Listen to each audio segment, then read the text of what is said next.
Hi there. Welcome to Calm and Clarity in Midlife. This is Dr. Lisa, and I'm so glad you're here with me today. You know those moments when everything feels overwhelming, when your mind keeps spinning with all the things that aren't right? I want to talk to you about something that's helped me a lot, and that is just gratitude. Let me paint a picture you might recognize. You're sitting in traffic, you're already late for work, as in many times before, coffee spilled on your shirt, then your phone buzzes with another urgent message. Everything feels like it's going wrong, doesn't it? Trust me, I get it. Our brains do this thing where they zoom right in on what's not working. It's actually that ancient survival mechanism, if you can believe it. When our ancestors needed to stay alert to danger, that negativity bias kept them alive. But now that negativity bias just keeps us stressed and missing out on the good stuff that's right in front of us. I've been deep in the research about this lately, and it's pretty amazing. Our brains are like Velcro for negative experiences and Teflon for positive ones. Think about that for a second. How many times have you replayed that one criticism in your head while barely noticing the three compliments that came before it? Here's what I'm excited to share with you today. Researchers at the University of California found something incredible.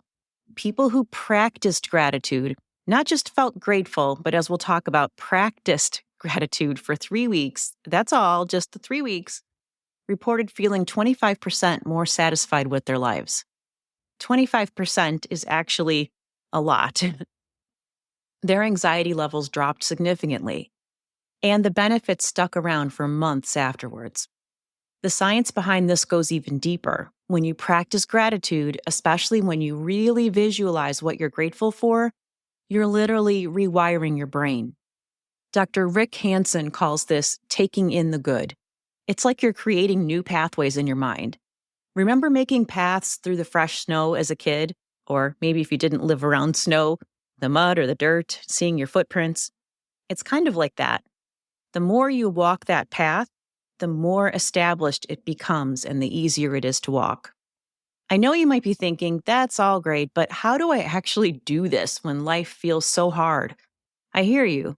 Let me share some steps that have worked for me. First, pick your moment. Think about your daily routine. Maybe it's those quiet moments with your first cup of coffee before the rest of the house wakes up. Or maybe it's during your evening shower when you finally have just one moment to yourself. Choose a consistent time that's already part of your day. That's going to help you hook this gratitude practice into a habit that you already have and make it more likely that you'll continue. One of my friends told me recently she chose her morning shower time as her gratitude time, and she was really surprised. She said, instead of running through my to-do list, which I thought was the most helpful thing to do during that time, now I take those few minutes just to appreciate the water, the quiet, the fresh start, and it's changed my whole morning. The second step, and this is really important, just pick one thing. That's all. Don't try to list everything you're thankful for. Just one thing from your day or from your life. Let me give you some examples because I think this makes it real. Maybe it's something as simple as your reliable car. I know that sounds so basic, but think about it. That car represents freedom, independence, the ability to go where you need to go.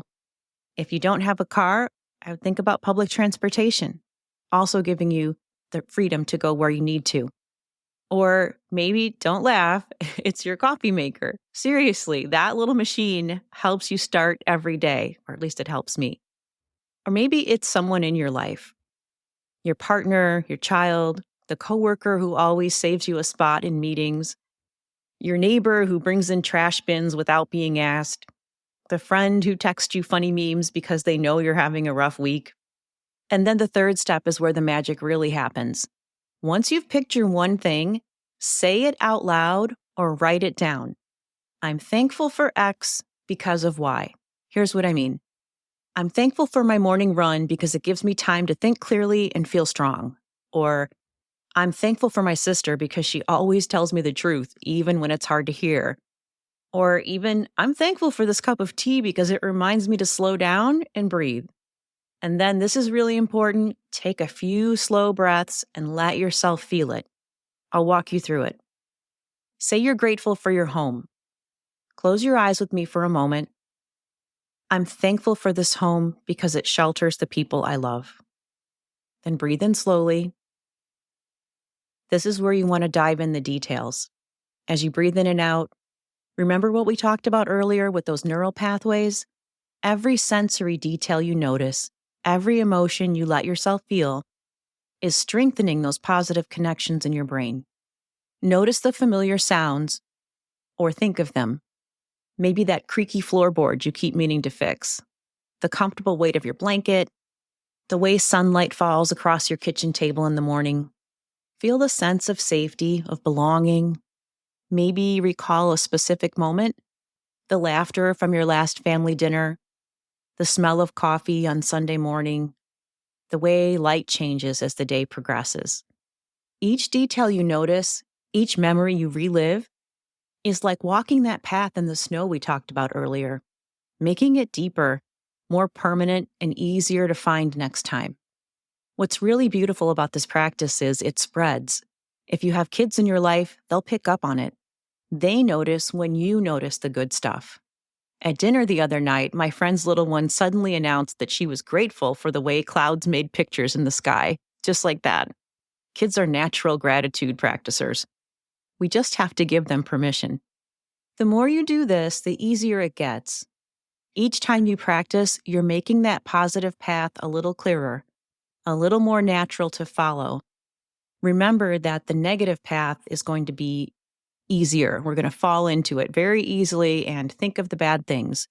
We need to make the neural pathways for the positive. Even on the hard days, especially on the hard days, there's usually something small worth noticing that we can practice gratitude for.